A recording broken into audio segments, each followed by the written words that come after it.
Just like the street lights lit this town, like a fire in a blaze, gotta burn it down. Can't be afraid to leave this out. We got this far, don't know how. I see danger in your eyes. They know we'll burn down the night. Coming just like the sunrise. You know that we gonna let it rain.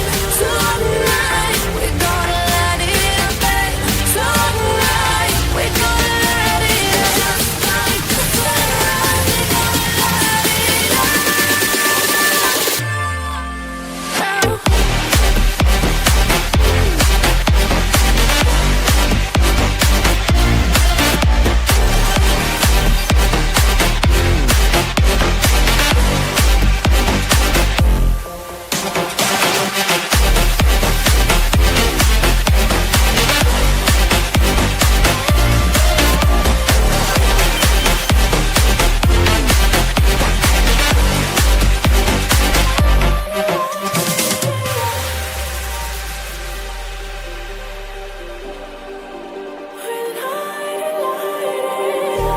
Just like a spark that's breaking out.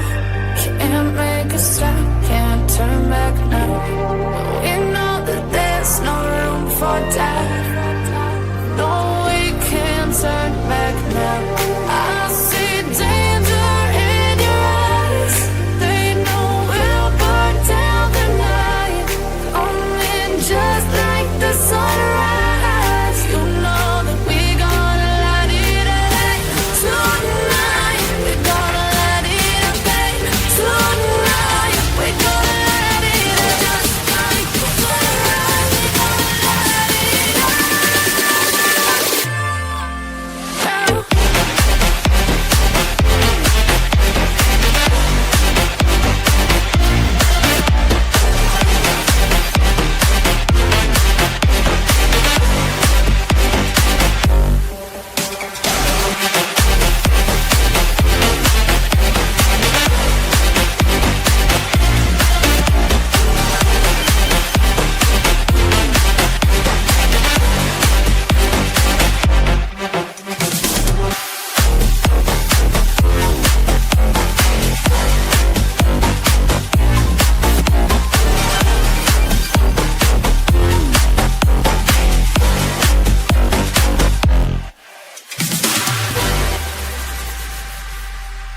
Ember. Oh, Ember. Miss Ember. Oh, great, Ember. Tell me what I'm doing. Appreciate you, Ember. Love Ember. She's great. Bottom of the barrel Ember bullshit. Oh my God, Ember. Ember. Ember. Ember. We love you, Ember. You rock at that, Ember. Ember is the queen. We're neighbors, Ember. I see you, Ember. Hey, Ember is hot.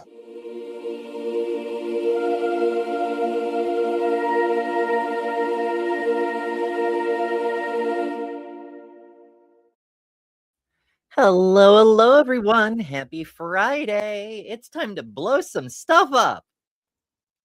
I was thinking of phrasing that differently, but it's still early in the broadcast. I know. YouTube says they won't censor for certain words within the first couple of minutes, but I don't entirely trust that. Thank you all so much for joining. Today, we're going to space. But first... We've been going semi-viral. Now, I have to say semi because it's not actually us. It is a screenshot of us. Oh, goodness. So the new space pride flag that I designed in commemoration of the anniversary of the asshole who's deleting all of our science or something like that. Which, to be clear, I rebuilt based on Racial Lens's original and then updated to the more inclusive current pride flag. It's been going nuts on some parts of the internet, but specifically, it's not my post. It's a screenshot of my post that other pages are sharing. And while I do very much appreciate that people seem to like the design, you know, I've never gotten anywhere close to that many likes or shares on one of my own things. This also is kind of exemplifying the reason smaller creators never actually get traction, because bigger creators, to my knowledge, this particular page isn't actually a creator. They just reshare other people's stuff. They're sort of a content aggregator sort of page. There's this thing they do where they take screenshots and share the screenshots rather than just sharing the original post, because the point is not to bring traffic to the people who are doing the creating. The point is to bring traffic to themselves, you know? And it's suboptimal, shall we say. Now, like I said, I do appreciate that people are enjoying the design. I have had some people reach out about this, some to congratulate, some to say, hey, you know, they should probably link to your website or something. And I'm like, they probably should, but that's not the point. But still, I do appreciate that a lot of people are liking the design, and at least the screenshot includes my username on Threads, so people can at least find the original post if they want to, and then can find out more from there. They won't, because people don't like to have to go through many steps to get to things. They want to be able to just click on a thing and get where they want to go. And if you can't give them that, they just won't. But you know, some people are trying. Like, for example, we can see AJ, who occasionally joins us on this show, in the comments. And I know Unapologetically Chrissy has been posting here and there saying, hey, maybe you should like link to the creator who made the thing, because so many people want like high-res copies of the thing.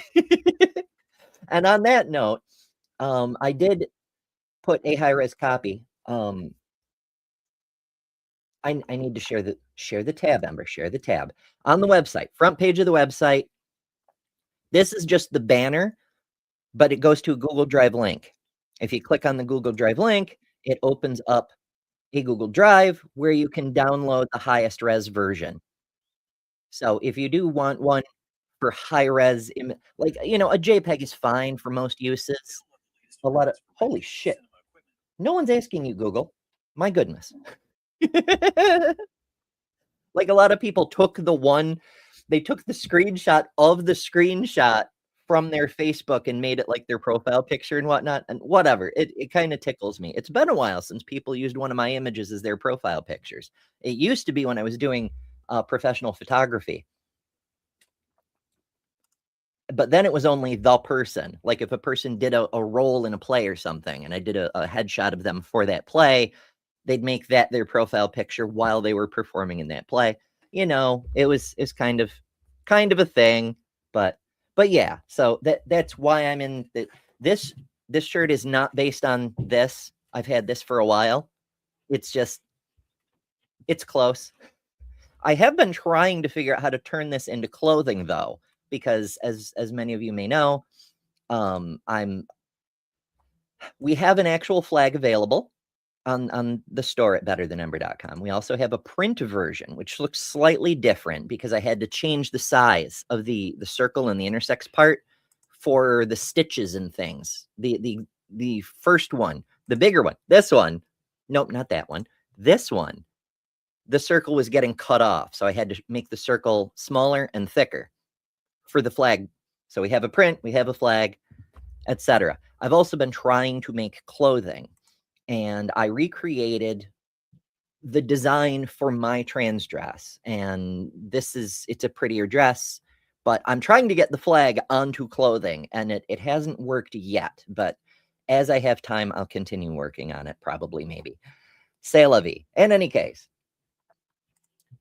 I just thought I would share, because first of all, it is pretty cool that this thing is getting some attention, but also it bears awareness raising that it's really, really important to support small creators, because the minute we start to gain traction, somebody bigger comes along, takes a screenshot of our shit, and collects all the traffic for themselves. You know? C'est la vie. it makes it very, very hard to grow, you know? So yeah. All right. Now let's blow some shit up. Let's start close to the sun with our little buddy Mercury. Now, we are going to get outside the solar system, but I wanted to start, since we're doing planetary collisions and impacts today, I wanted to start in close to the sun. And we're going to get into Mercury and the other planets a little more in depth next week, a little more in depth as we're talking about craters and impacts. Oh my.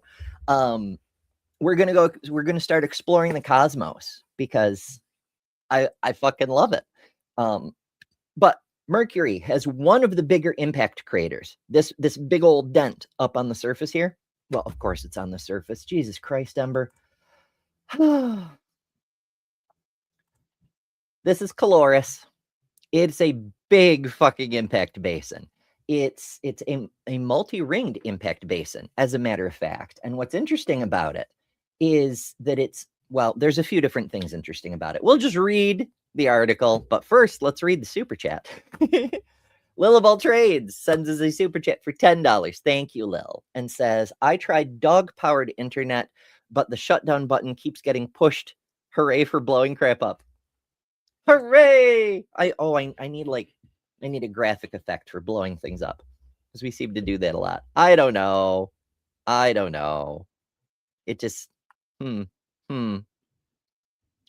Oh, for fuck's sake. I'm like, why are there so many chats coming through that say AM? It's the timestamp. Whatever. StreamYard is weird, folks. It's fine. Okay, Caloris. It is a prominent multi-ringed. I did change the screen. Okay, I did change the screen. I mean, this screen, this is fucking cool. This is one of my favorite images of Mercury. I'm not even sure if it's a composite. It probably is, because we've got some false color going on, and it's so easy to add a star field behind things now, so you can get the different exposures. But on the other hand, the Messenger probe's camera was really good. Anyway. Sapphire says, good AM. Oh my. Now, Mercury, it's close to the sun, but it bears a strong resemblance to our moon, and for a similar reason. It's no longer tectonically active that we know of, and it has no atmosphere, it has no environment, it has no weathering, so nothing is changing the surface over time.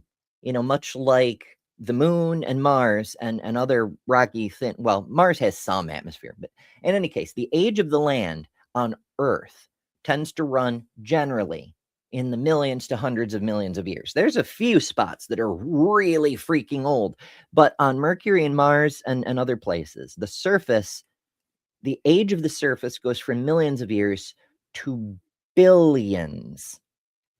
And you can really see it in a palimpsest like Caloris crater, where, there's craters inside the crater. It's just, and also worth noting, while it's true that craters from impacts always leave a circle unless the angle passes a certain point of obliquity, when they pass a certain size, that stops being true. When it starts to become not so much an impact crater, but a terraforming remodel of the surface, they start to lose their circularity because the density of the rock the blast wave is passing through starts to matter. And it's interesting because you start to get some very oblong shapes when you have an upwards dent like this towards the center. It doesn't necessarily mean this rock is harder than the surrounding rock. It means the rock that preceded it was harder than the other rock that's been blasted away, because the blast wave got weakened before it reached that point. And so we ended up with a non-circular thing. And we don't have firm information on exactly where that line is. So we still have a bit of science to learn. Now, as for the crater itself, it's a multi-ringed impact basin. The ramparts of Caloris are about 1,500 kilometers across, nearly 1,000 miles for those of you using imperial units. That's like a crater so big that if you started on one rim where New York City is, you would get halfway to San Francisco before you found the other rim. It would be somewhere in Nebraska or Kansas. That's fucking ridiculously big. It literally would take you days to drive across. I mean, technically you could do it in a single day, but it would suck. It would use up a lot of gas and you'd be very exhausted. It's a big crater.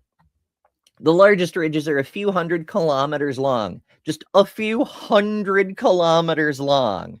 You know, like mountain ranges. Holy shit. And this is a thing on Mars too. A lot of the mountains, like the Hellespontus Montes, they aren't actually mountains. They're the ridges of a crater impact. Because on planets that aren't super geologically active, that's the only way you really get mountains.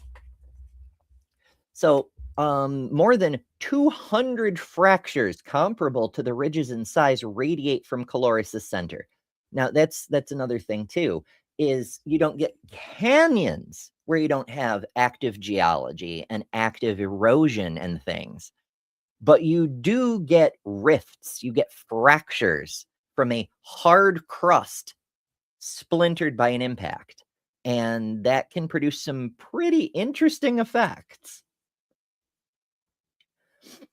Okay, yeah, we're on this screen. I'm switching screens so much. I'm like, where are we? It's fine. It's fine. Yes, space background today because space. Yay. Mind finished Journey. Hello. Journey says you started 15 minutes ago. I started 17 minutes ago, though it may have been 15 minutes ago when you tuned in. Because Chris started early or Chris ended early, whatever. The show that comes before this one, because that show auto feeds into this show, when it's close enough that when he ends early, I can start early. I just start early. I know it makes it weird, but also it makes it more convenient for the audience who's coming over, and it just... I know. There's no optimal solution here. Hellbound Hillbilly says, shockingly early today. I don't know. We've had earlier. We've had a couple of days this week that were over 40 minutes early. I don't normally start that early. Like when he made the call to end early, I was doing my makeup and I was contemplating doing like more makeup. And he's like, you know what? I'm just going to wrap up the show. I'm like, okay, I guess we're just doing eyeliner and lipstick today. So, you know, such is life. But at least I had, there've been shows where we cut it so close. I was doing minimal makeup while the countdown was running. Showbiz, baby. All right, continuing on. Right. The rim of Caloris.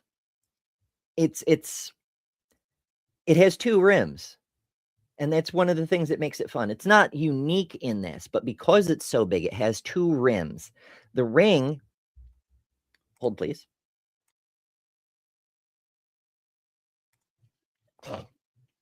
Winter. So rude. Okay, the rim is a ring of irregular mountains about 3 kilometers or 2 miles high. Now, that's not the biggest mountains we've ever seen. The Rockies are bigger. Some of the Appalachians are bigger.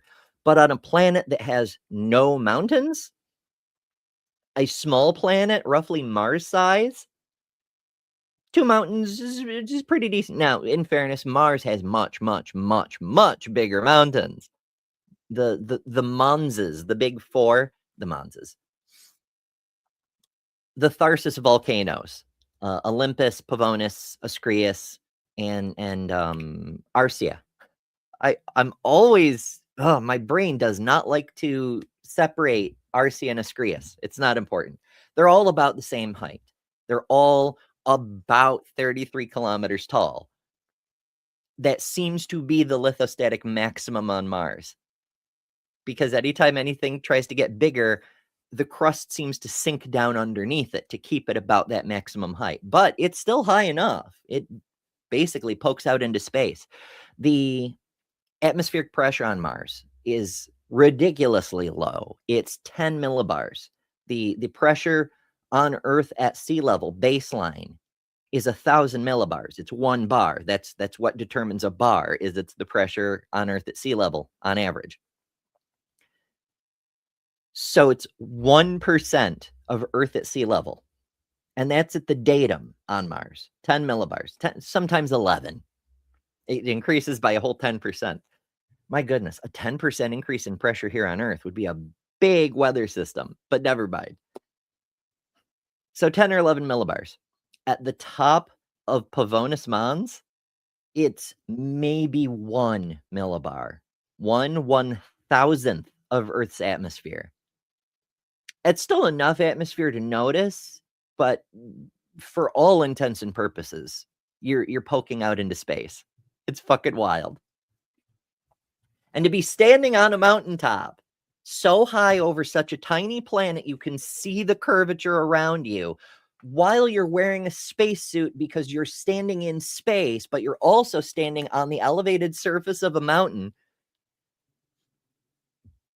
Peak experience, like not just because you're on the peak of the mountain, but like a peak experience, like you're standing on a planet, but also in space. Yes, I know, technically speaking, you're always standing on a planet in space because the planet is itself in space. Our planet is like a big old platform to stand on while we exist in space. It comes with its own life support system, but still.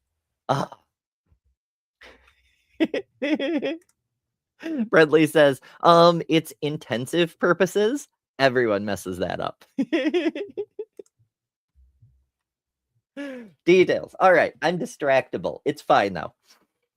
So 2-kilometer high mountains, the highest yet seen on Mercury. Now, we have gotten a pretty good view of Mercury from Mariner 10, from Messenger, but we haven't seen every bit of the planet yet. Probes are not the same thing as like local surveys. Like with Mars, we have the Mars Reconnaissance Orbiter. You know, it just goes around and around and around, taking better and better images. It stacks them up, and we're learning a lot of cool shit. Whereas Mercury has just had like probes. In fact, we crashed Messenger into Mercury. I'm not sure why, except maybe to fuck with future aliens. Like we didn't have to do. Not important. Okay, so a second, much smaller escarpment ring stands beyond the first. Smooth plains occupy the depressions between the mountains, because between mountains is kind of depressing, isn't it?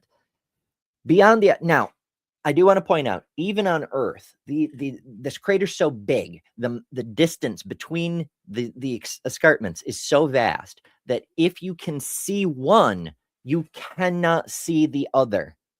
You can't see all the way across. This isn't unique to Mercury either. There's a couple of craters on Earth like that. But Earth is a much bigger planet. On a smaller planet like Mercury or Mars, the curvature of the planet gets in the way a lot faster. So even though there's no atmosphere to fuck up your line of sight, the curvature hides things quicker. So that's neat.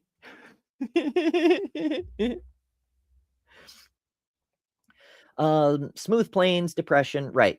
Beyond the outer escarpment is a zone of linear radial ridges and valleys that are partially filled by plains. Volcanism played a prominent role in forming many of these plains.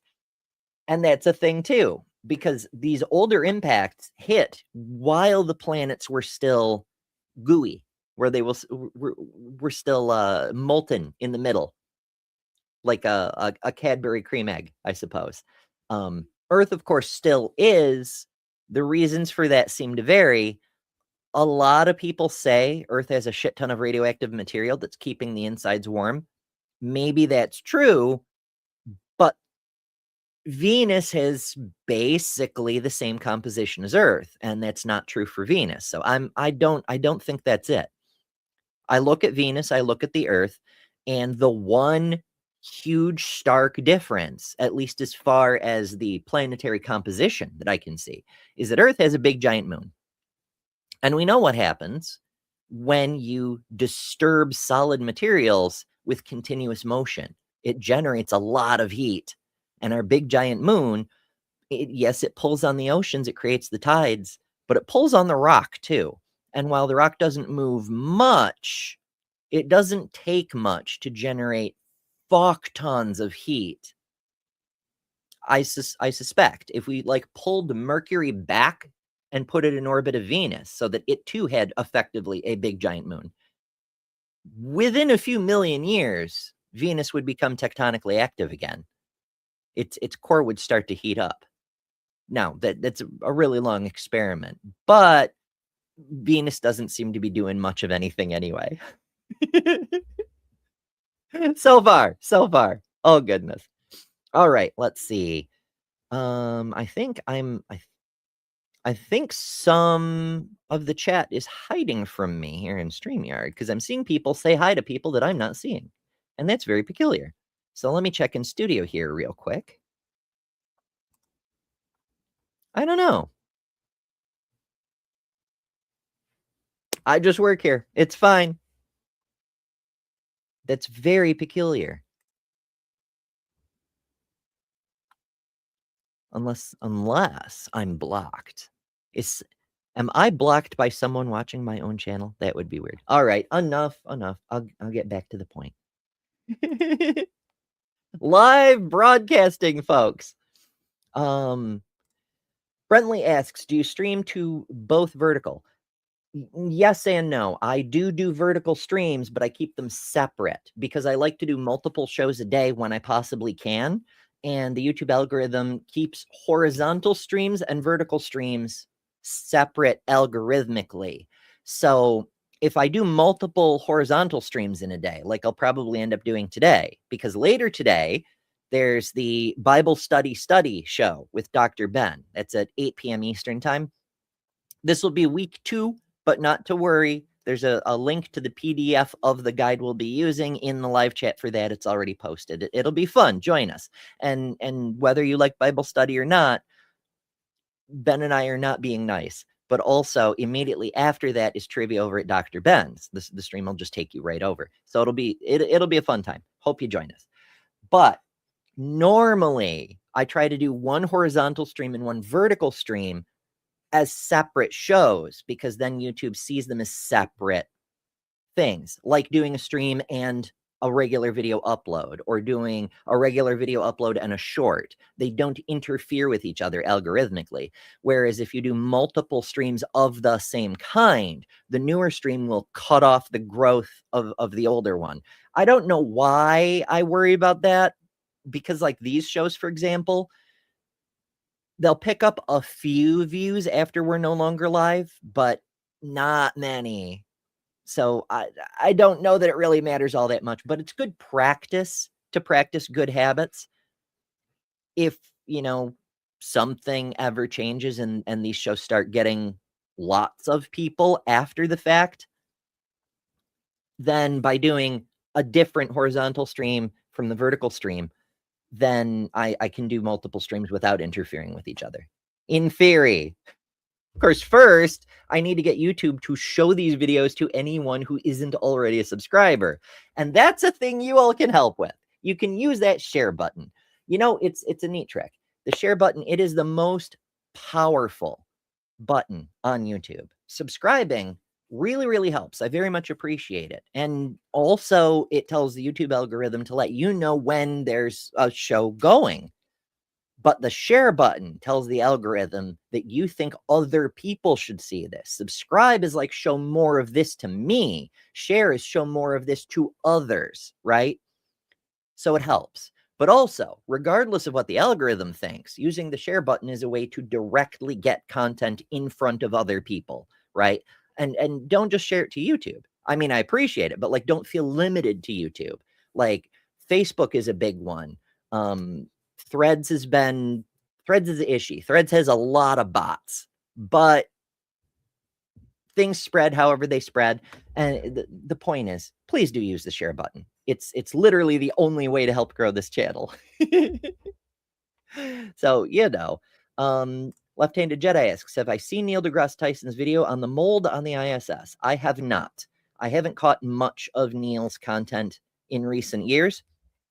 I'm familiar with some algae that was growing on the outside of the ISS.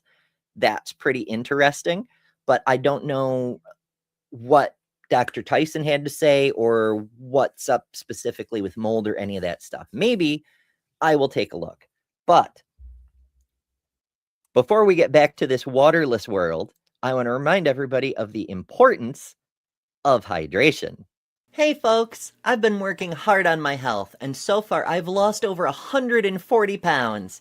A huge part of good health is hydration. That's why I'm thrilled to partner with Epic Water Filters. Check this out. Not only can you say goodbye to expensive bottled water, but these filters are made in the US, so no tariffs, and they're made to fit your life. From these lovely pitchers I can fill from, to sink units, to portable filters that fit in your reusable bottle.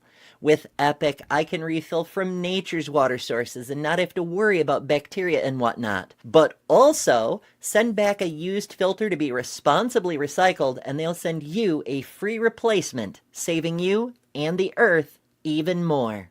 Want to save a ton of money, be healthier, and build a better world? Head to epicwaterfilters.com and enter code EMBER15 at checkout for 15% off. Don't settle for random water. Upgrade to Epic. And if you're experiencing spiritual dryness, oh wait, no, that's the other commercial. That's the other. We'll get to that one later. Probably. I really enjoy that one. Oh my goodness. Yeah. Anyhow, back to Mercury. I actually had the intention of getting outside of the solar system today. Place your bets on whether that actually happens. Okay. Let's skip ahead a little bit. Caloris is one of the youngest large multi-ring basins. It was probably formed the same time as the last giant basins on the moon, about 3.9 billion years ago. And that's why it features on this particular program, because these giant basins are different from other impact craters, right? Like we're getting impact. We still get them today on Earth of big rocks that just and kaboom, and there you are. Big old hole in the ground that lasts for thousands and thousands of years. But that's not the same as these giant impact basins. These impacts so big that the impactor isn't really an asteroid or a meteor. It's a planetoid or a planetesimal. Impact big enough that it actually ruptures the crust and releases magma to create these plains and whatnot. There's a few of these on the moon, although not all the lava plains on the moon are due to impacts. Some of it seems to be due to tidal stresses from the Earth beating up its microphone. What if the moon were the Earth's microphone?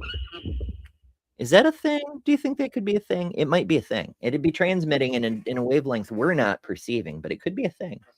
And the moon is, or the Earth is slowly backing off from its microphone or something. I don't know.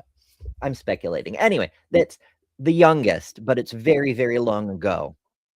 Now, the early solar system, we talk about the heavy bombardment period, and it's true that there were a lot of rocks bumping into everything.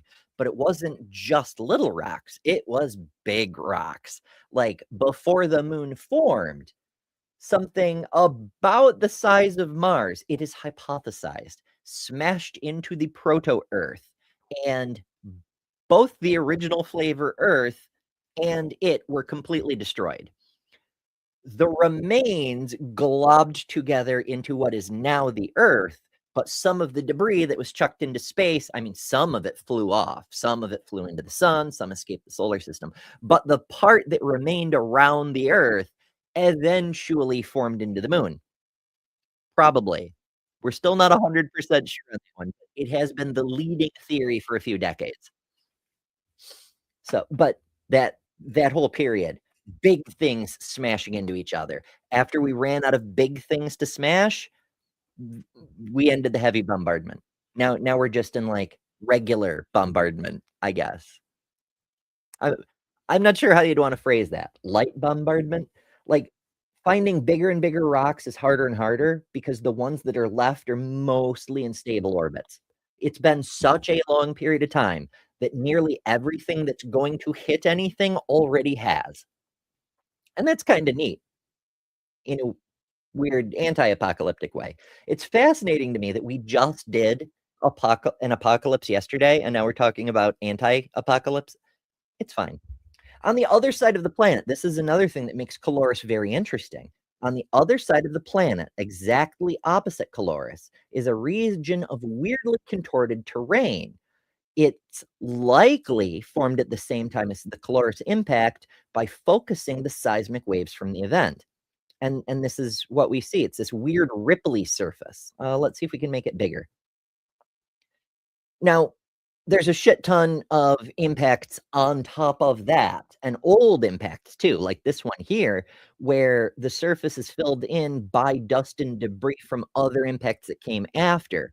But underneath the palimpsest, you can still see the ripply surface that looks like geological folding. It looks like the precursor to mountain ranges. It looks like it could even be a watershed if you just added some water. And it's not, because there's no geological activity. So our best guess is it's the seismic waves from the Caloris impact went all the way around the planet and rippled the crust on the other side.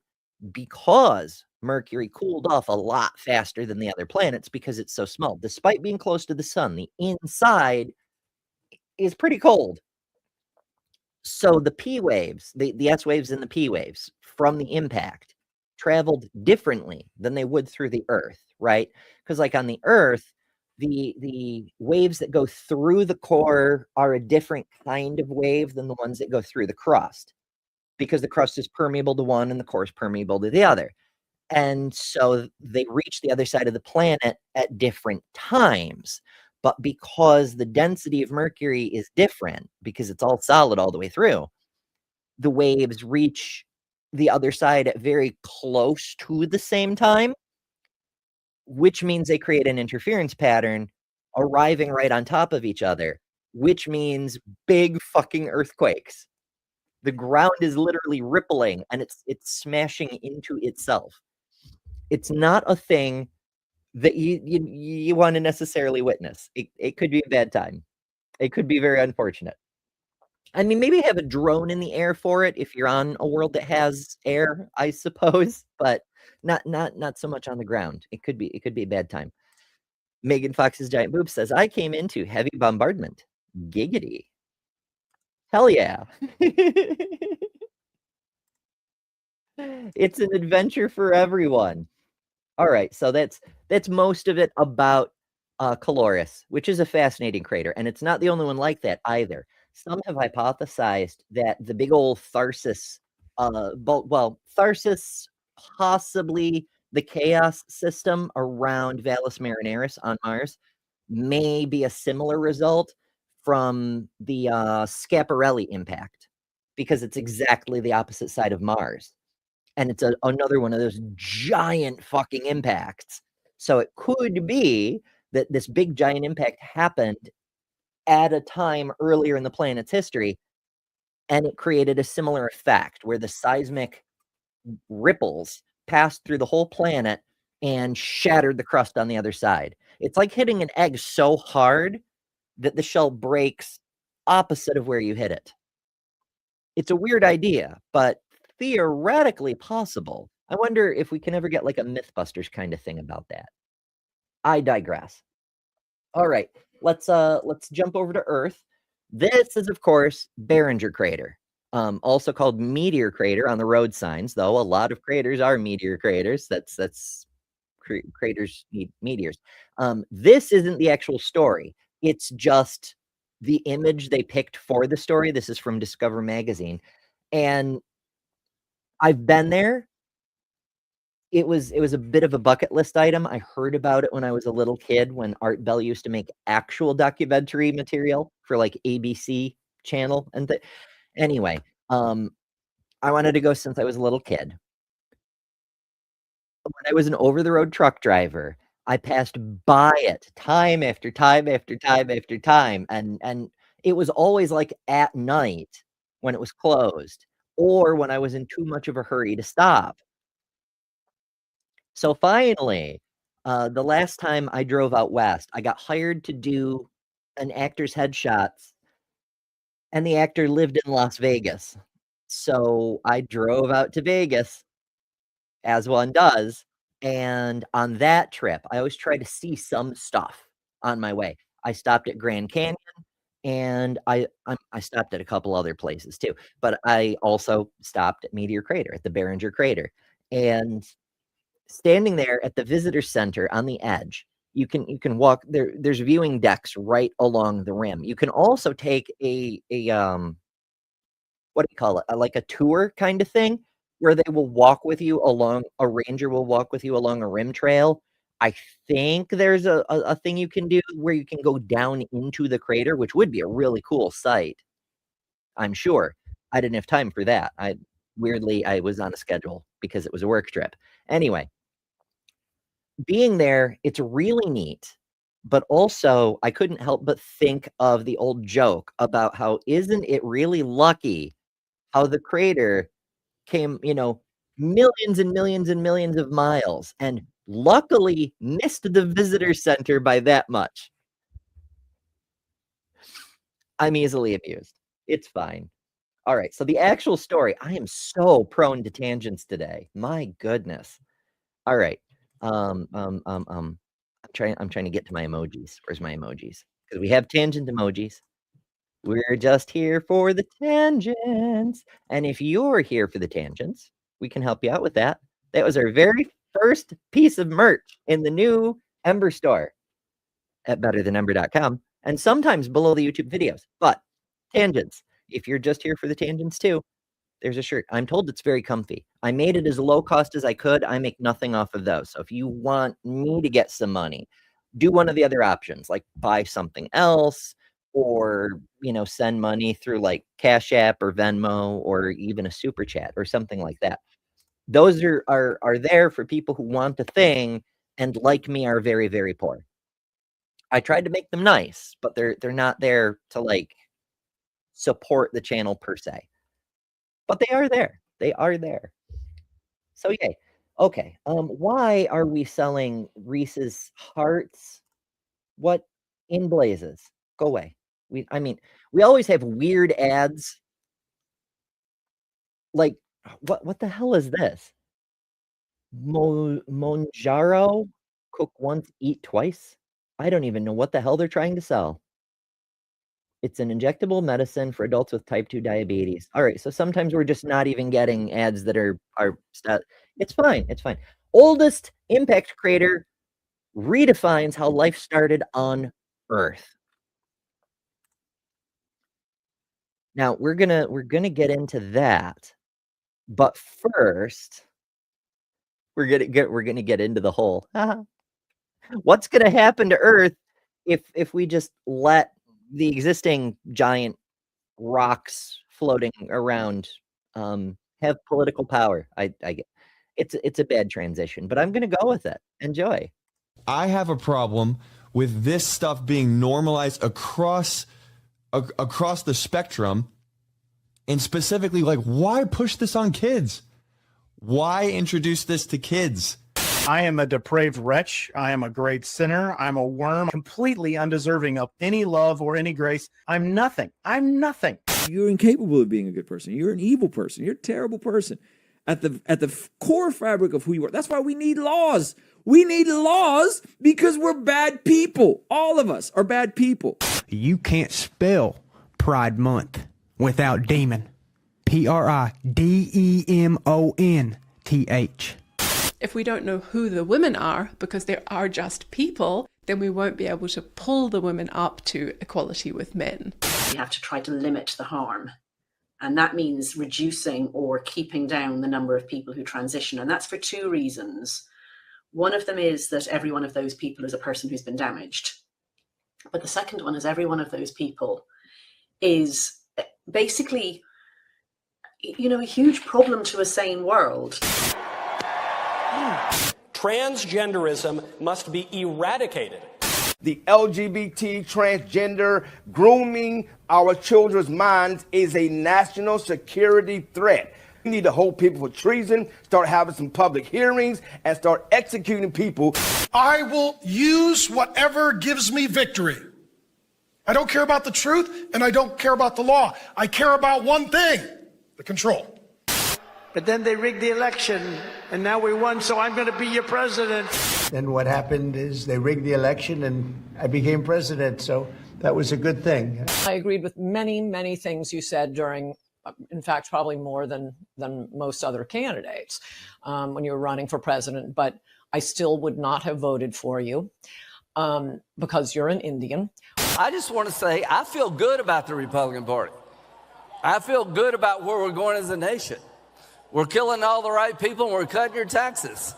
It was actually a tremendous blessing to these children for them to be killed and go to heaven and be with God. We've been hoodwinked. We've been taken in by an ideology crafted by creeps and then pushed on children. Stop letting people pressure you into thinking. If they die, they die. I want to be ignorant, honestly. Being a Christian doesn't exclude us from experiencing spiritual dryness. We're bad people. All of us are bad people.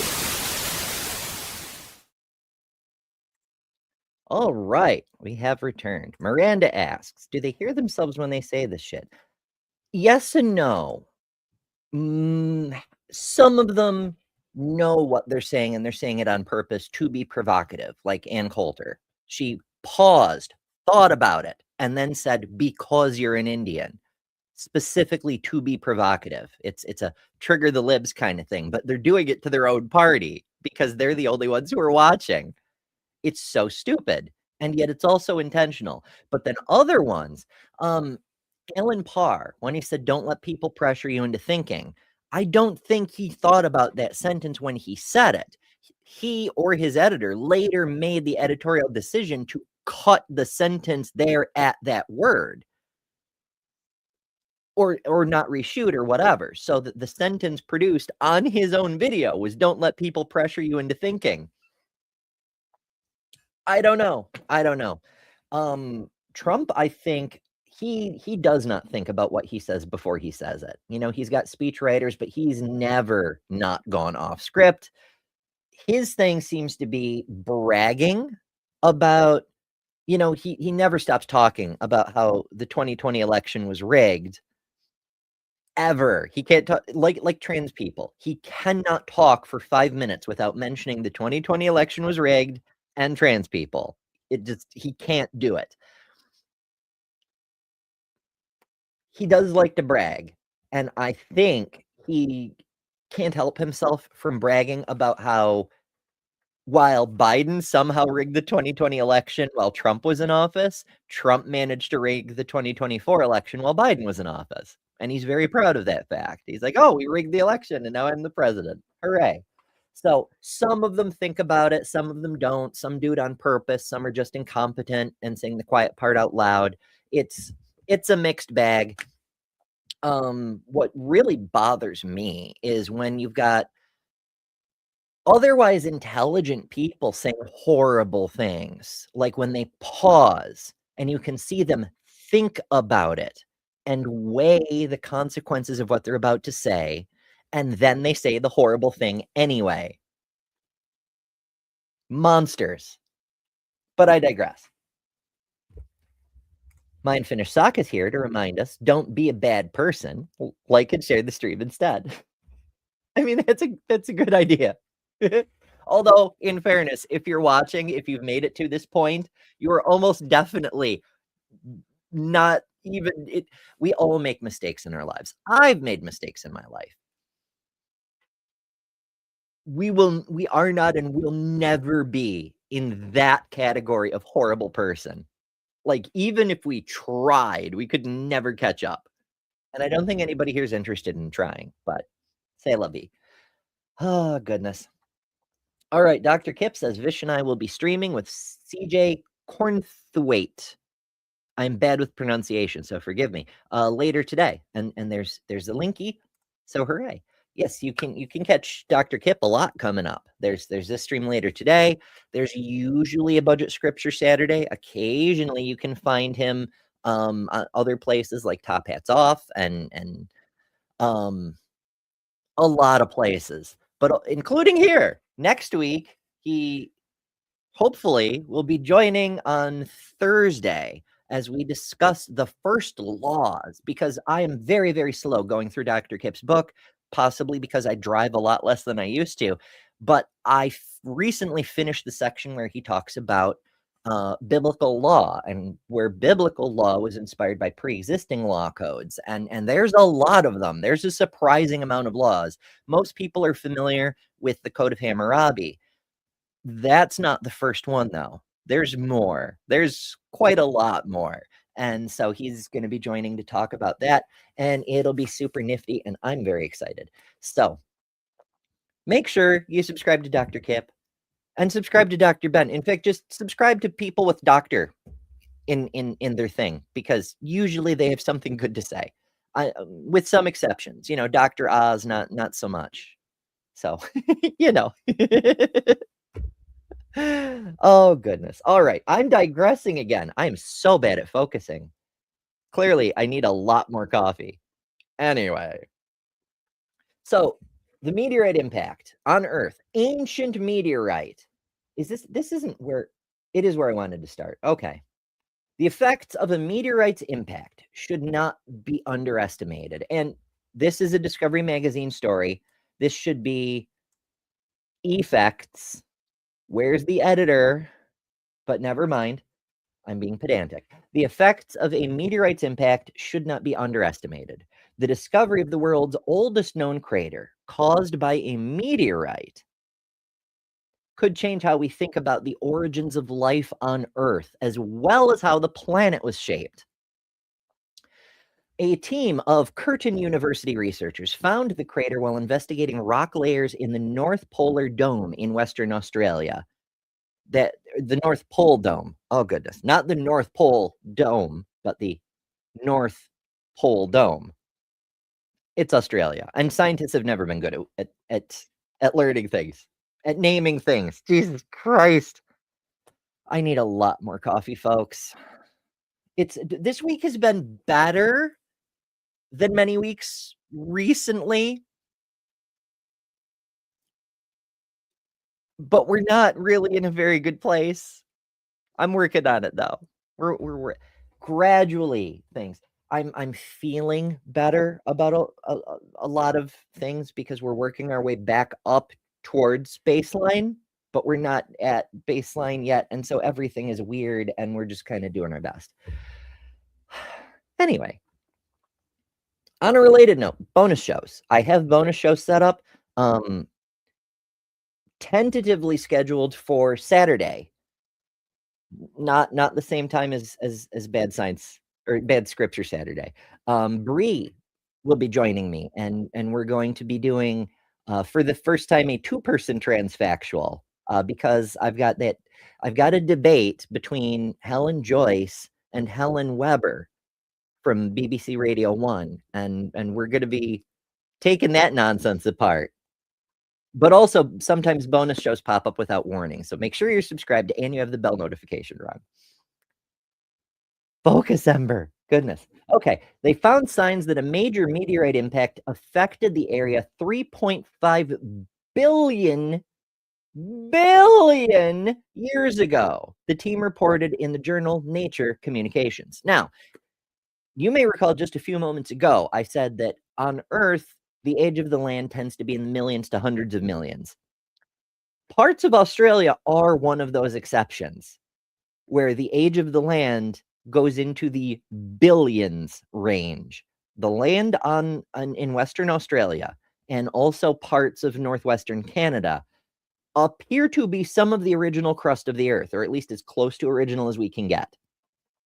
It's also worth noting that we found the remnants, the not exactly fossils. You can't leave a fossil of single-celled organisms, but the remnants of cytobacteria from over 4 billion years ago in the same region.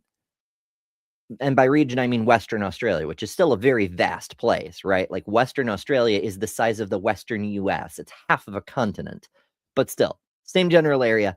There was already life on Earth at the time this impact happened, is what I'm getting at. So the discovery, which is over 1 billion years older than previously known similarly created craters, could challenge previous assumptions about our planet's ancient history. Deep time. Oh, yeah. Miranda says, you mean it's not 6,000 to 10,000 years old? So there's a lot of things. A lot of people like to refute young Earth creationism with a few really quick, unbeatable responses. I know a lot of people go with ERVs. I know a lot of people go with different bits of physics and things, carbon dating and so on and so forth. I just go, my favorite go-to for quick responses is radioactive decay, because of one reason. As all of you know, uranium goes through a long decay chain that takes a long fucking time and eventually stabilizes at lead. The fact we have lead on Earth, that lead is present on Earth, means there has been over 4 billion years of time. Like, even if it was already lead by the time the Earth formed, the universe is over 4 billion years old. So there's that. So yeah, it's just the fact lead exists conclusively demonstrates the universe is billions of years old at the very least. So there's that. But let me know your favorite way of quickly smacking down young Earth creationism as a viable conspiracy theory, because it is a conspiracy theory. Any hypothesis that people propose that includes vast swaths of academia lying to everyone as part of a cover-up is a conspiracy theory. All of science is lying to people about the age of the Earth for some nefarious reason. Something, they don't want people to believe the Bible. It's a conspiracy theory. Flat Earth, same thing. All of science is lying to everyone something, so they don't believe the Bible. It's exactly the same conspiracy theory, just with a different focal point, the shape of the Earth versus the age of the Earth. And it's really funny when one of them attacks the other for having a stupid idea, like when Calvin Smith from Answers in Genesis Canada goes after the flat earthers for believing in a ridiculous conspiracy theory. Like, my guy, everything you're saying is true, but it applies to you also. Holy shit. I digress. The reason I harp on conspiracy theories so much isn't just that they're fun to dunk on, it's that they do harm to people, right? Young Earth creation, its effects on the surface are somewhat limited. It undermines education. It undermines trust in science. It corrupts our public schools. Like, when students aren't being taught proper biology, then they end up anti-vaxxers and other crazy shit. But also, every conspiracy theory is the same conspiracy theory when you get right down to it. If you dig into flat Earth or young Earth or anything else, they all, even anti-vax, profoundly racist in its foundation and in its core values. When you get underneath that surface layer, scratch a conspiracy theorist, you'll find a racist. And they believe that what they're promoting with this palatable, friendly sounding, oh, well, maybe wouldn't it be fun if the Earth were only 6,000 years old? It's with the intention of bringing you into an ideology that also happens to include incredible doctrinal, dogmatic racism. For example, you get all kinds of things wrapped in with it's a bundle package kind of thing. You get the racism, you get the xenophobia, you get the sexism, and of course, anywhere you've got sexism, you've got transphobia. Because, oh my goodness, people being other than what they were prescribed to be by what some man declared, absolutely forbidden. So yeah, all conspiracy theories are the same conspiracy theory for the same reason. They're all doing the same thing. They're all saying all the experts are covering up something. And the reason is to promote their own hatred with a theory. It's a conspiracy. They're trying to silence us. So I suppose that's my conspiracy theory. The conspiracy of conspiracy. You know what? It's fine. The discovery, which is over 1 billion years old, is older than... This is by far the oldest crater ever found on Earth. Tim Johnson, a member of the Curtin team and author of the study, said in a press release. What gave them a clue that a meteorite struck the area was they found distinctive rock formations called shatter cones. Shatter cones are fun because there's only one way to get a shatter cone. It's from the pressures of an intense impact event, such as from a meteor strike. Now, you can get a similar structure from volcanic detonations like Mount St. Helens, but there's a noticeable difference, especially geologists can see this under a microscope. The difference in the shatter pattern of the pressure metamorphosed rock is very different when it's an explosive detonation or when it's impact pressure, whether the pressure is going in or out. It's sort of like in a forensic investigation. If you're looking at a broken window, which side of the window are the broken glass shards on? Are they inside the house or are they outside the house? Because which way the shards go can tell you a lot about the forces involved, like whether a person was entering or exiting when they broke that window. For example,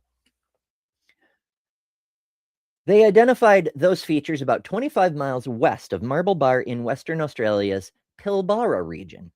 The scientists estimate that the meteorites must have slammed into the site at more than 22,000 miles per hour, which, needless to say, is pretty fast. Now, for reference, the Earth moves around the sun at something around 64,000 miles per hour, which is faster than that.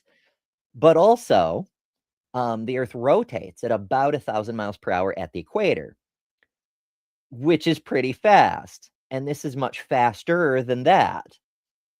But I guess for the best perspective, consider that Earth's atmosphere effectively is 5 or 6 miles thick.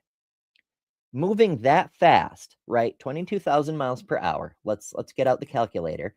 22,000 divided by 60. So we're moving at 366 miles per minute. Now let's divide it by 60 again. 6D, Ember, 6D. Jesus Christ. I can't press buttons. 6.111111 miles per second. The Earth's atmosphere is about 6 miles thick. It went from space to the surface in less than 1 second. We like to think of this visualization of the big asteroid that killed the dinosaurs streaking through the atmosphere fast, but still we have time to observe it, right? You get to see it light up and brighten and streak across the sky before crashing with this big shiny explosion. But with something like this, what actually happens is it hits the ground before your eyeballs register a brightening in the sky. Before the light from that entry can reach your eyeballs and your brains process that information, it's already hit the ground. That's pretty fast. Just saying. So what's the importance? What does it matter? The massive impact could have played a role in jumpstarting life on Earth. Impact craters can create microbe-friendly environments like hot water pools. It may even have played a role in pushing around parts of the Earth's crust. That could have played an early role in creating continents and perhaps reshaping land by releasing magma to the surface. Now, this is a question in geology. We know Pangaea was a supercontinent and broke apart. We know there were other supercontinents before Pangaea. The plates have been moving around the Earth for a while. And they've been doing all sorts of interesting things, subducting and ocean floor spreading, raising up new ones, and so on and so forth. But why? We have some vague idea of flow patterns within the mantle carrying the continents along, because the mantle, it isn't fluid in the way we normally think of fluid. It's it's stone. It's hot stone capable of flowing, but it is stone. It's not water. It's not molasses. It's not liquid plastic. It's fucking stone. And so it moves a little differently than other fluids we're more used to playing with. So it could conceivably carry the continents along to some extent, but we don't really know. We don't really have it nailed down. It's hard to see inside the planet miles and miles and miles down. So a lot of it is speculation, and then forming a hypothesis that's testable, and then testing, and then failing to falsify the idea. We don't know, but we through basically trial and error, we're getting a closer and closer idea of what's actually happening. So we still don't know for sure why the continents are continenting, but we really don't know what got them started. Why are they doing it in the first place? And what maintains that motion?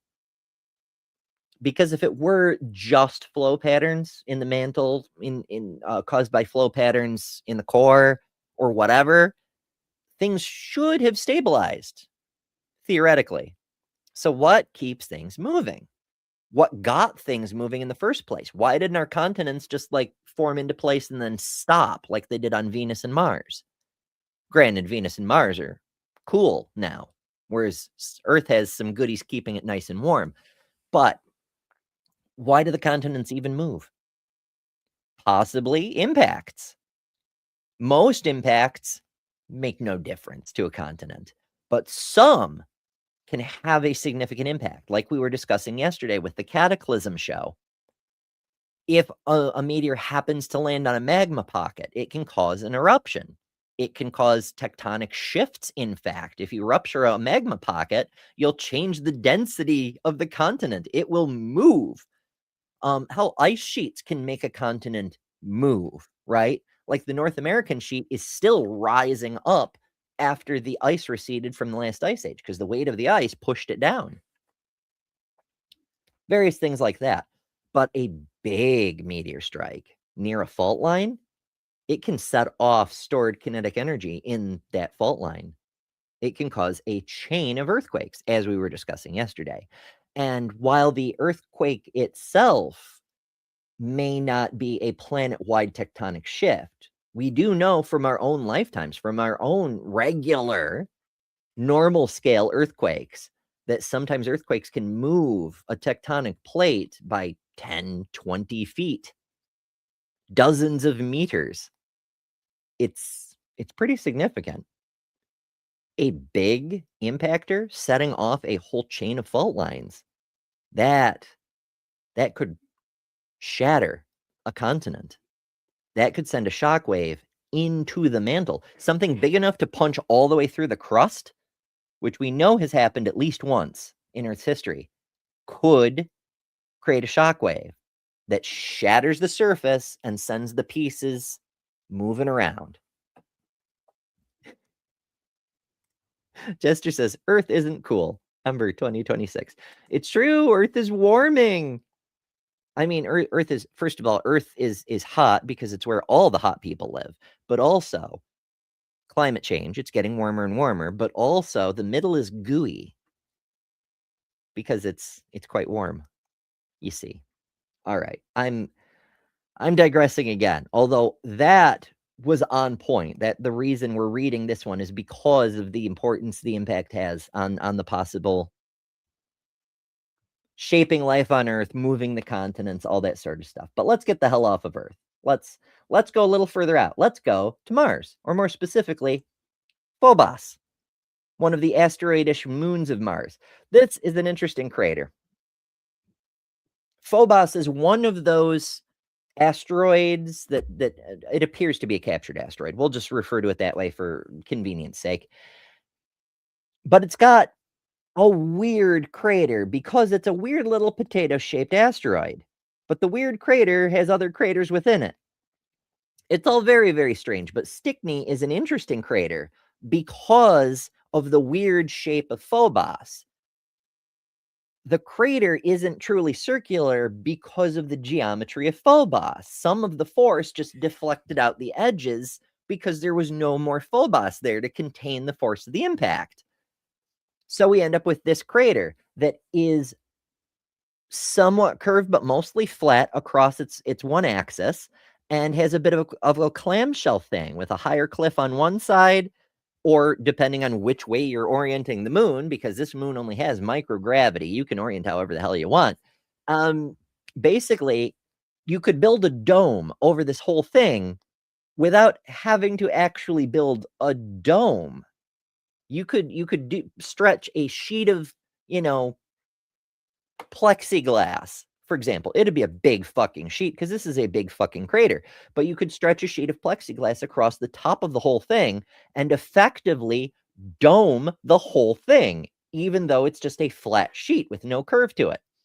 Now, I'd suggest putting a curve to it to help create the arch shape to resist the pressure difference between having air inside and air outside. But, do as you like.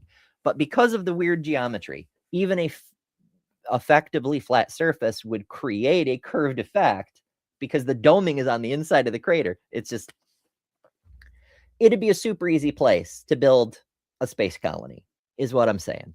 That's why it's interesting. But yeah, all the craters within craters on things that are themselves asteroids. It's very fascinating because, how do they weather? You can see on the edge of some of these outer craters, they're partially filled in by dust from other impacts. But how? How do you even get stone in space? We have this idea that dust and gases and things come together to form these rocky bodies, but gravity isn't enough to cause them to form into stone. You'd end up with a comet. You'd end up with a big old ball of gas and dust that just blows apart when it gets too close to the sun as the volatiles vaporize. How do we get stone? How does that happen? We don't fucking know yet. It's another thing where people have ideas, but we don't actually know. And I've been wondering since I was very small. Zorkrus says, if an ancient cowpoke was in the crater, you would have dome an old cow hand. You would dome an old cow hand. I feel like that's a song. It's almost ringing a bell. Dome an old cow. It's like a faint ringing, a very faint. It's a thing. I don't know. Maybe I'm not old enough. Anyway, continuing on. Biggest crater in the solar system. We've talked about this a little bit previously. The entire northern hemisphere of Mars. Now, I know a lot of you looked at me funny when I said that the first time, but here's the thing. We have data to back that up. This is an altitude map of Mars, right? And with the exception of these odd little volcanoes that have poked up since, this is Elysium. I can't remember the name of the fucking volcano, but the peninsula there, it's Elysium. It's basically an island in the northern hemisphere. It's like the whole northern hemisphere was stripped off. This borderline along the edge, it's disrupted a bit. There's I can't remember the name of this. If you filled Mars with water to the 3-kilometer contour, this is what you'd get. You'd end up with Elysium as an island. There's another peninsula a little further around called Tempe Terra, where the southern highlands extend into the north. But you've also got this I can't remember the name of it. I'm so far behind on my Mars geography is getting rusty. It's been a while, folks. Forgive me. But in any case, the whole northern hemisphere effectively would be underwater because it's 3 to 5 kilometers lower than the North. That's weird. Now, there's a few different hypotheses as to why that might be, why there's this escarpment that effectively makes a line running around the whole planet. Some people have proposed that something tectonically happened and a continental plate shifted over the other one and left one side of the planet much larger than the other. But another hypothesis, the hypothesis I hold to, is that a big fucking impactor nailed Mars and blasted off the entire crust to a depth of 3 to 5 kilometers a long time ago, that it effectively is the biggest impact crater on Earth. And it isn't just this weird anomaly of altitude, this great escarpment that rings the entire planet as if it were a giant crater rim. There's other evidence. The North, of course, would be the impact crater, which means the South would be where the debris falls. And of course, some debris would get blasted into space. Now, we have 2 other sources of debris. We found bits on Earth. We have asteroids, meteors that were chunks of Mars at one point. Now, it doesn't take an impact that size to knock matter out of Mars to achieve escape velocity. To get escape velocity on Mars, you need a delta V of 4 kilometers per second. That's much lower than what you need to escape Earth. It's very doable by most impacts. If it hits just right, pieces of rock flung plenty fast enough to be thrown out of Martian gravity. Some of those will hit Earth. Some will go everywhere else in the solar system too.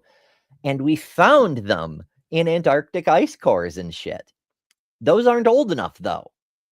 To be Mars, it has to be this impact, it has to be much, much older. But we have a baseline for comparison, and we have found pieces of rock that are from Mars that are much, much older elsewhere in the world. So there's that. We've also found bits of rock on Mars. Now, analyzing that is a little bit more tricky because there's no humans there. There's no labs there. All we have is robots, and the robots don't move very fast, and the things they can test for are very limited. But what we can test seems to indicate that some of the detritus lying around in the southern hemisphere is made of northern hemisphere material. We have to do more tests to be sure. But so far, what we found is consistent with the hypothesis. And nothing that discredits it thus far. So, yay. Okay. New analysis of Mars's terrain using NASA spacecraft observations reveals what appears to be, by far, the largest impact crater ever found in the solar system. Now, it also should be noted, largest crater, meaning it has to still exist. If the proto-Earth Thera event happened, then the entire Earth is the impact crater. There isn't a crater rim to go find. And that would be pretty big. If there were another Mercury-ish world further in towards the sun that crashed into the sun billions of years ago, that would be a big impact crater, except there's no crater because the sun doesn't have a solid surface, you know?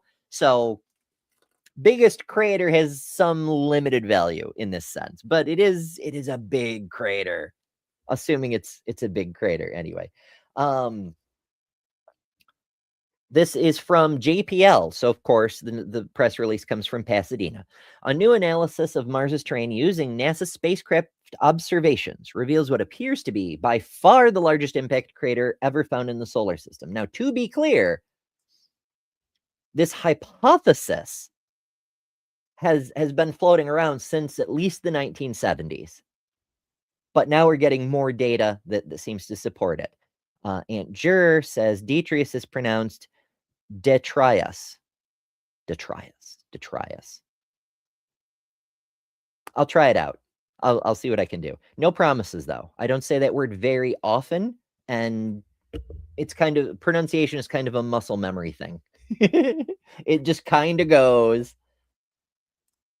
However, some of you are aware, there's a few words that I'd only ever seen written down and never heard pronounced. And so I came up with my own internal pronunciation for them. For the longest time, I thought the spoken word epitome and the written word epitome were different words. C'est la vie. Andrew says you're missing a T in your pronunciation. Oh, detritus instead of detritus. Okay. I see what you mean. Detritus. Okay. I may remember that. I will try. But yes, you're correct. I'm not sure why I did that. Yeah, I blame my accent. If people from South Carolina can get the letter R into the word fuel, I can drop a T here and there. I'll blame. Well, I'm not British. I mean, technically, my Scottish side is British because it's from the British island, but it's not English. But whatever. Dropping letters is an old tradition. It's fine. It's probably fine. It's okay. I'm sure. Oh goodness. I am so off track. I am never going to get through everything I have prepared for today. You know, it's not a bad thing. It's a morning show. Like I want to like cover science and learning and educational material, but I don't always get to everything I wanted to get to. And I need to be more patient with myself about that. I realize it's partly my own fault for being so prone to tangents, but also it's fine. Like, the world's not going to end if I end up doing a part 2 on this. In fact, it'll make planning next week, the next week, a little bit easier because I can do the part 2 thing. You know, like on Monday, for example, Deviant Outcast and I did a show a couple of days ago about Egyptian technology, and we barely got through the first little bit. There's so much more. So we're doing a part 2 on Monday. Kind of sort of same thing here. We're going to end up doing a part 2.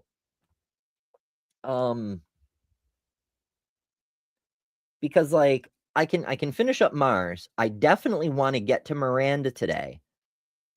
Because, you know, Miranda. But to get to the exoplanet stuff, it may take a minute. I don't know. I could probably speed run and go a little bit late. I don't know. It'll be fine. Yeah, we'll just do what we're gonna do. So I'm gonna take a little break and refocus, try to refocus, and then we'll try to just nail some shit down. A little reward for those of you who stuck around through all the shenanigans so far in this show. So, since we were talking about conspiracy theories, do enjoy this conspiracy thing. It'll be fun. Are you feeling the world is leaving you behind? Do you look at all the pseudoscience, rumors, and wild speculation on the internet and wonder, why can't I do that? Well, friend, you can. We can help you. We are ConspiraWin. ConspiraWin has a long history of helping anyone with a hidden truth. We will get your message out. The conspiracy theories you see today all started out with one person's vision. The moon landing hoax was launched by a NASA engineer whose manager didn't okay his vacation request. ConspiraWin was there to help out. Christianity started out because one little girl named Mary got pregnant out of wedlock, and ConspiraWin saved the day. Now, the virgin birth is accepted Catholic doctrine. You may be thinking, but my idea of the center of the earth being made of ice is far-fetched. No one's going to believe that. In a world where people believe windmills cause cancer, we say no dream is too big. ConspiraWin will take your fledgling idea and feed it to our YouTube, Twitter, and TikTok operatives. And these savvy social media professionals will raise doubts with the prevailing scientific consensus. They will say, no one has ever seen the planet's core, except Jesus. And science is wrong all the time. That's why science has theories and not Jesus. Within 30 days, we guarantee you CNN will run a story on how your conspiracy theory isn't true. We will also give you 100% assurance Fox News will say your crazy idea about the Earth's core being an icy ball is true. Follow your heart. Listen, to the voices no one else can hear. Team up with Conspirowin.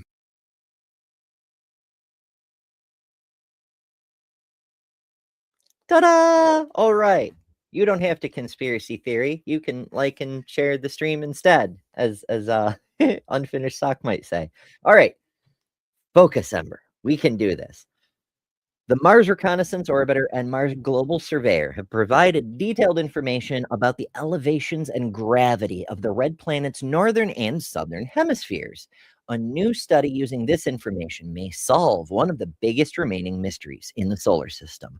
Why does Mars have two strikingly different kinds of terrain in its northern and southern hemispheres? The huge crater, what seems to be a crater, is creating intense scientific interest.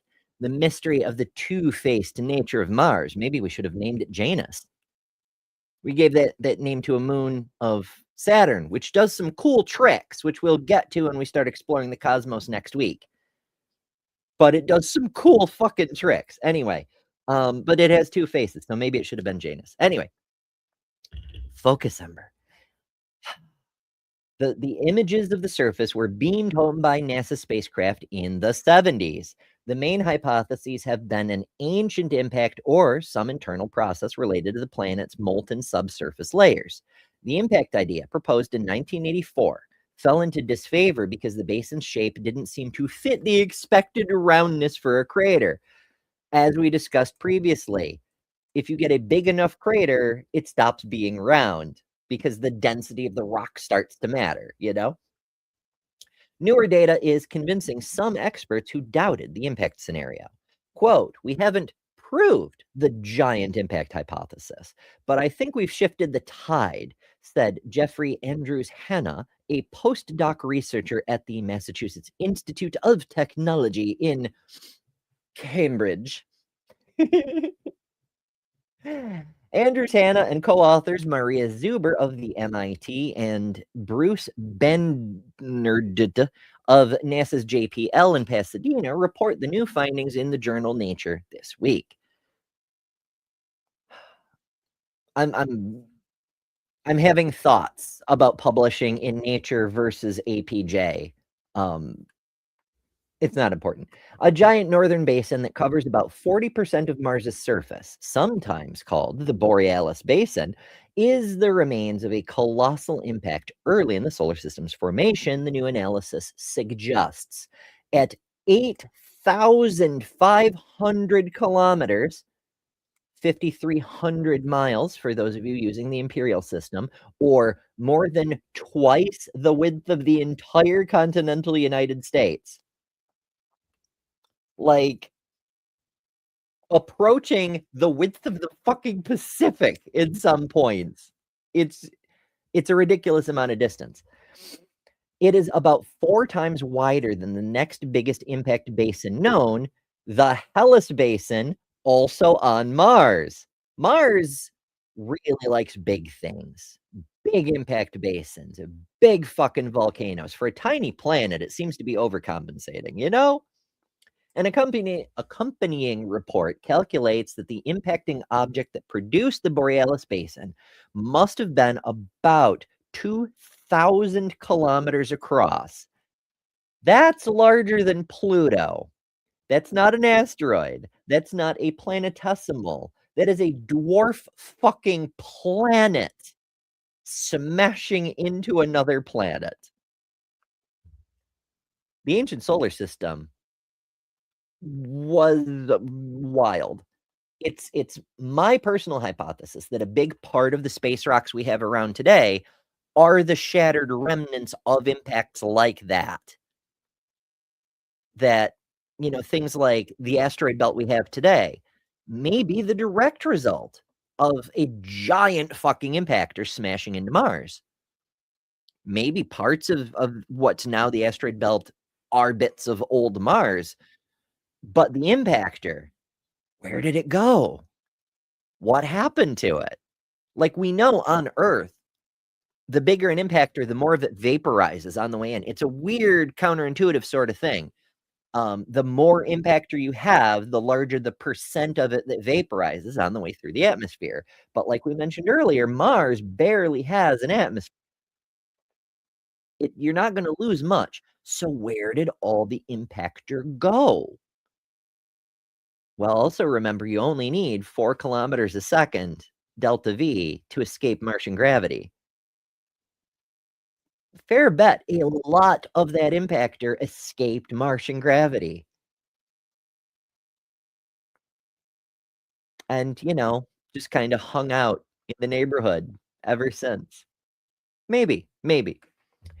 This is an impressive result that has implications not only for the evolution of early Mars, but also for early Earth formation, said Michael Meyer, not to be confused with that Michael Meyer or that Michael Meyer, the Mars chief scientist at NASA headquarters in Washington. This northern hemisphere basin on Mars is one of the smoothest surfaces found in the solar system. And many of you will remember from your high school physics classes that even though the Earth has big mountains and deep canyons and oceans and continents and all sorts of things, if you scaled the Earth down to the size of a pool cue, a ball on a billiard table, the surface of the Earth would be smoother than one of those polished balls. And yet, this basin on Mars is one of the smoothest surfaces in the solar system. The southern hemisphere is high, rough, heavily cratered terrain, which ranges from 4 to 8 kilometers higher in elevation than the basin floor. That's an important distinction. The datum in the northern hemisphere of Mars is, depending on how you measure, 2 to 3 kilometers higher than the lowest point. Low point has an altitude of -3. And in fact, if you filled Mars, if you added water back to Mars and you created a lake at low point, you would end up with an island when the water level reaches the -1 kilometer mark. So you could still have water a full kilometer below the datum line, the average height of the lowlands. And still, even with the water a full kilometer lower, you'd still have an island in that low point region. It's wild. And that's, some people speculate that may be where the impactor hit, because sometimes when you have an impactor, you end up with a snap back of the crust material that's been liquefied in the explosion, and it creates a ridge at the point where the impact happened. Since that low point has the lowest point and it's got that -1 island, maybe? I'm not convinced, but it's a fun idea. Andrew says that basin sounds like it might be good for sliding down into. Whee! It's true. You really, really could. If you had like some kind of super lubricant surface, something super smooth so that it minimizes friction, and you started, say in what's the name of the damn basin? That little, the thing that we showed earlier. I'm on the wrong window. Scroll back up. This basin. If you started on the edge of this basin, where there's a relatively steep drop, but it's a curved drop. If you started there and you had very, very low friction on your sled, you could sled all the way out through this gate and across the plain. Like you really, really need to minimize your friction, like get it down to basically nothing. Be a spherical frictionless cow. But if you could pull that off, you would generate enough velocity from going down this slope to slide halfway across Mars. Velvet pants, yes. Oh goodness. All right. You know what? We've covered this one enough. Big giant impactor. Very cool. Much fun. Miranda.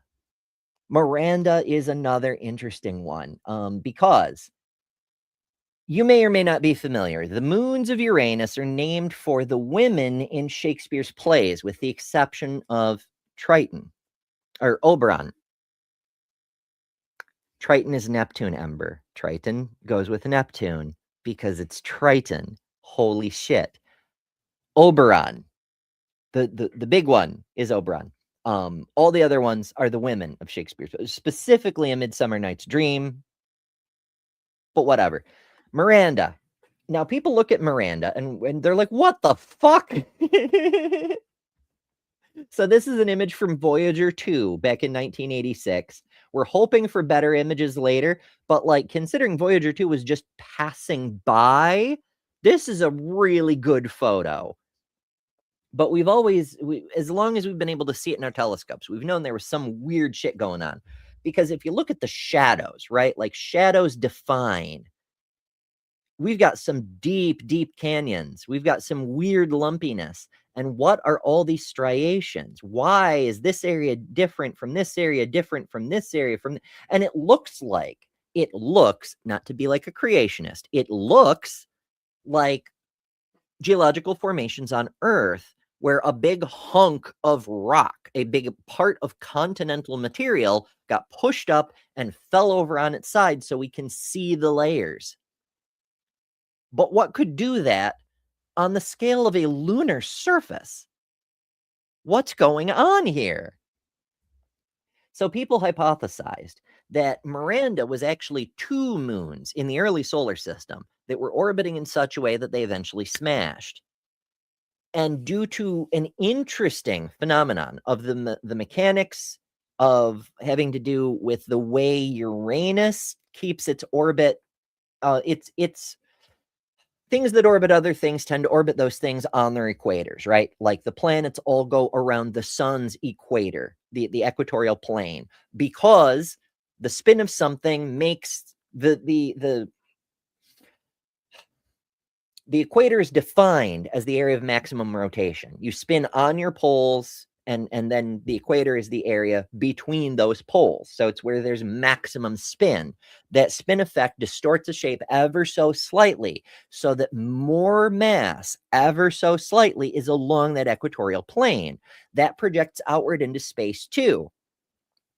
Even though there's only slightly more gravity along the sun's celestial equatorial plane, there is slightly more gravity there. And even though it takes a ridiculously long time for it to happen, if you give matter a direction to fall, it will fall. Since there's slightly more gravity along that plane, the heavy bodies, the planets, eventually settled along that plane. Given a long enough time, Pluto will eventually settle onto the plane of the ecliptic. Similar thing with the moons of planets. They will form along the planet's equator. It's its own celestial plane, as it were. And so because of that, the moons of Uranus are orbiting perpendicular to the sun, whereas everything else goes around and it's occasionally behind its planet. Uranus's moons are always in view of the sun, weirdly. So it's a whole thing. It's a whole thing. But partly because of that, partly because of the other moons in their orbits and other various dynamics going on, it affects the way things orbit Uranus in such a way that it might have been possible for the fragments of 2 collided proto-moons to reassemble. And Miranda's neat because it's just big enough that the gravity forces itself into a sphere-ish shape, but it wasn't enough to crush down those irregularities, to melt it back into slag so it would harden into a sphere again, you know? So it's weird. It's in that in-between space. But that makes it fascinating because if that's what happened, then what we're seeing is exposed internal material, the parts from the core and an upper mantle of a granted much smaller body than Earth, but made from similar material. It is a rocky planetoid. We get to see the insides on the outsides, if that's what happened.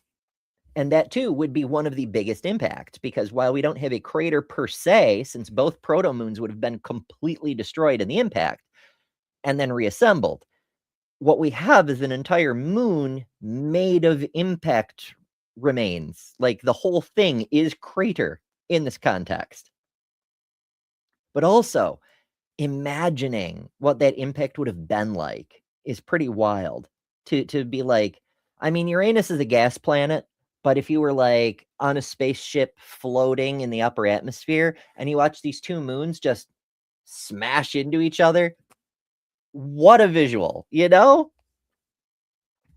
Oh, Sapphire says, with enough time, sounds like an evolutionist rescue device or an evolutionist rescue device. Yes, yes, yes. Those are rescue devices. Oh my goodness. So Miranda is wild. And of course, it's got craters on it since then. Like everything else in the solar system, it gets punched by things now and then. It's really, really fascinating. But that isn't the only possibility. This article is talking about another one. To summarize, well, you know what? I'm not even going to summarize. I'm just going to speed read. We can do this. The strange appearance of Uranus's moon Miranda may finally have an explanation. Miranda resembles Frankenstein's monster, a bizarre jumble of parts that didn't quite merge properly. Now, researchers suggest they may know why Miranda looks so old. Constant squeezing and stretching from Uranus caused the moon's inside to heat up and churn. And you know, if constant squeezing and stretching from Uranus causes your insides to heat up and churn, well, you know, Brentley's already left, but I can still offer you some water to help with that. Some highly filtered water from epicwaterfilters.com. Enter code EMBER15 at checkout for 15% off. It's sure to make your insides less churny. Or so, I don't know. Andrew says too many jokes in there. It's true. There's way too many. I can't possibly. My goodness. This segment's gonna end up getting reviewed by Brentley to be like, for real? Miranda is the innermost of Uranus's 5 major moons. Though Miranda is only 293 miles or 471 kilometers wide. Notice you can tell when an article is written by an American, they lead with miles and put kilometers in the parentheses, but never mind that. About 1/7 as large as Earth's moon. This ball of ice and rock possesses one of the oddest and most varied landscapes known among extraterrestrial bodies. That's an unnecessary statement. We know we're looking into space. Of course, it's an extraterrestrial body, but that's neither here nor there. This cannot be stressed. While Valles Marineris is the biggest canyon in the solar system, the deepest, both by total depth and relative percentage of the host world, is on Miranda. There is a chasm on Miranda that is 17 kilometers deep. It's a crack that's maybe 100 meters across at its widest, and it runs for several kilometers between two of these stratific layers, whatever the fuck they are, and it just goes like basically all the way through the crust, or what would be the crust if it were a normal world. It's wild. Not to worry though. If you slip and fall into this chasm, the gravity on Miranda is 0.03 G. That means you will fall at a rate of something like 0.5 of a meter per second squared. You could take a coffee break, make yourself a sandwich, have a nap before you have to worry about hitting the bottom of this chasm. You will fall so slowly. And when you finally do want to do something about it, you could just reach out and grab the rocks that you're sliding past and slow yourself down, because the acceleration is just so slow. Human-shaped Miranda sends us a super chat for $10. Thank you, Miranda. And says, I have this article bookmarked. I usually insist on the correct pronunciation of Uranus, but in this case, I enjoy the humor of Uranus. I mean, I don't know what you're talking about. I'm pronouncing it properly. You know, the same as the Greek god. Well, I suppose it would be the Roman god, wouldn't it? Because the Greek god was Kronos. Not important. What is important is thank you, Miranda. And also a super chat from Eric Wander, who's been a member for 29 months. A little bit of quick math tells me, and I know we go through this periodically when it comes up, but Eric's been a member virtually as soon as it was possible to be a member. I think only one person has been a member slightly longer, and I think it was Mark Reed.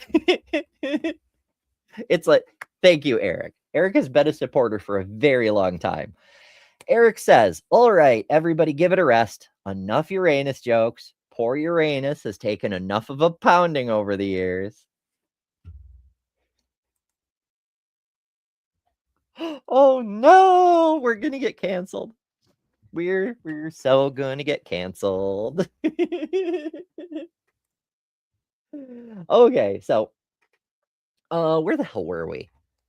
Here I said I wouldn't get distracted, and then I got distracted. I'm bad at my job. The landscape, it includes giant canyons up to 12 times deeper than the Grand Canyon. And then there's a link to some photos of the giant tilted planet. I'll pull those up, but I won't pull them up right this second. I want to finish the article. Quote, Miranda has a really bizarre, deformed surface. That's just rude, said study lead author Noah Hammond, a planetary scientist at Brown University in Rhode Island. It's a really beautiful and exotic moon. So first you call it bizarre and deformed, and then you call it beautiful and exotic. Make up your mind, Noah Hammond of Rhode Island. Miranda has 3 giant features known as coronae that are unique among known objects in the solar system. They're shaped crudely, possibly because they weren't shaped at all, but never mind, either like ovals or trapezoids, and each one is at least 120 miles or 200 kilometers wide. Miranda says, I can be both. Don't limit me, Ember. I can be both. How dare you? And you know, far be it from me to tell anybody they have to be limited. You know? The coronae are separated from their more heavily cratered surroundings by belts of concentric ridges and troughs, making the coronae look like mismatched patches of a moth-eaten coat, or a sweater even. Why do Americans phrase things this way? It's so weird. Anyway, the 3 coronae, Arden, Eisenhower, and Inverness, are named after locations in Shakespeare's plays, which is why it's important to mention the Shakespeare theme earlier. Because the locations are, we're nerds. We're all nerds. You already know that. It's fine. Sapphire says Miranda's giant features are perfect just the way they are. Absolutely.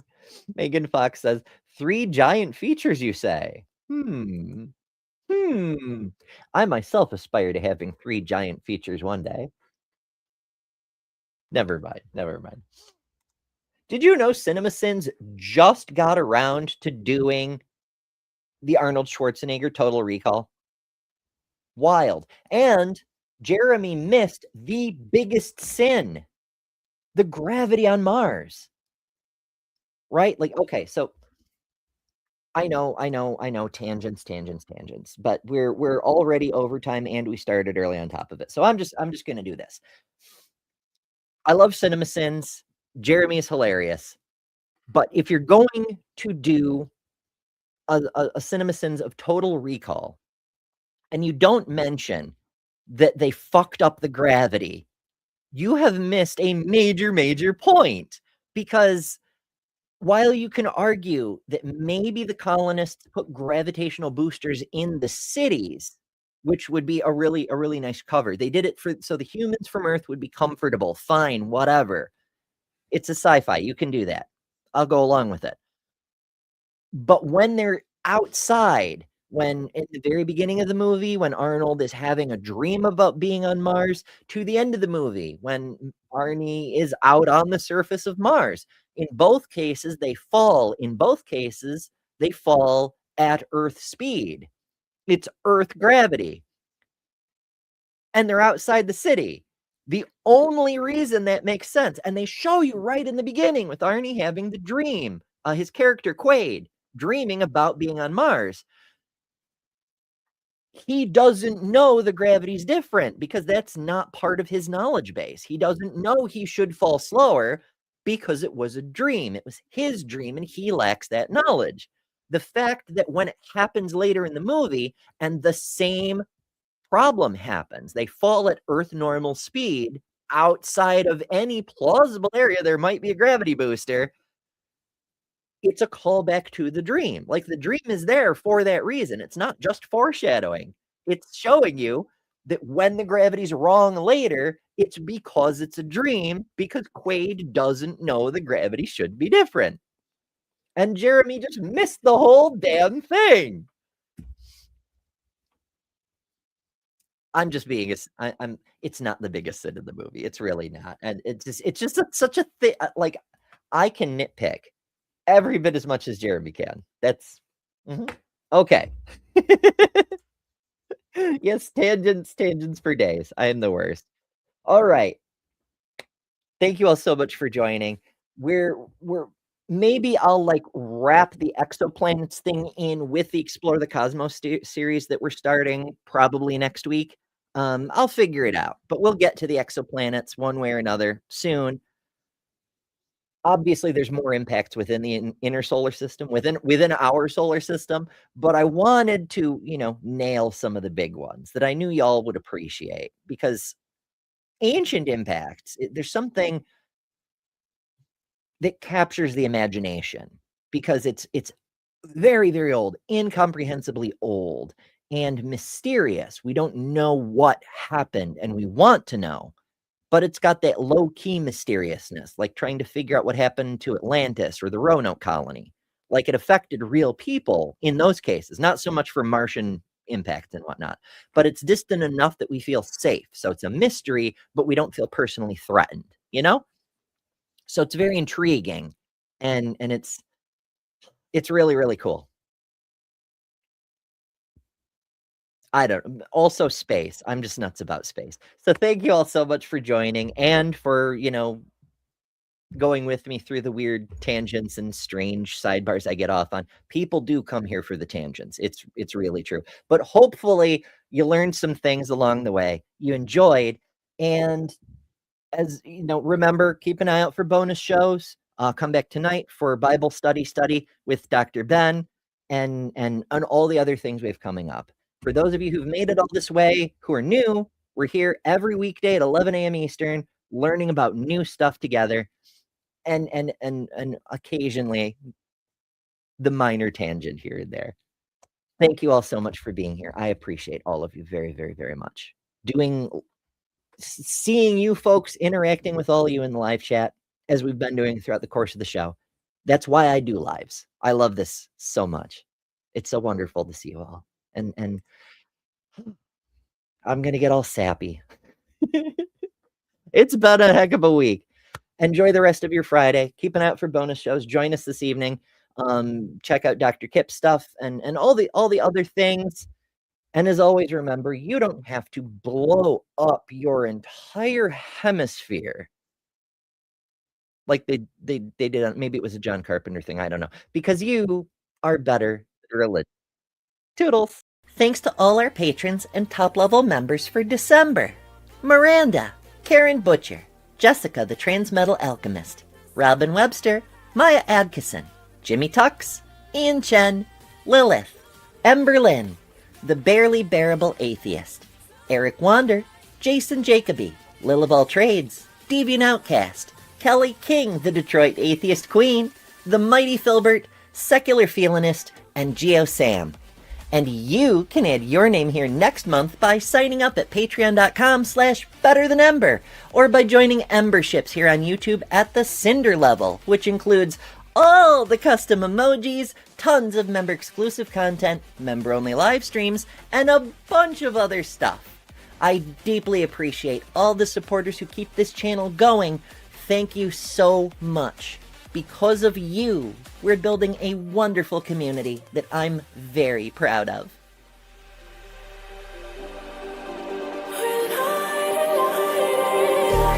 Just like a spark that's breaking out. Can't make a stop, can't turn back now.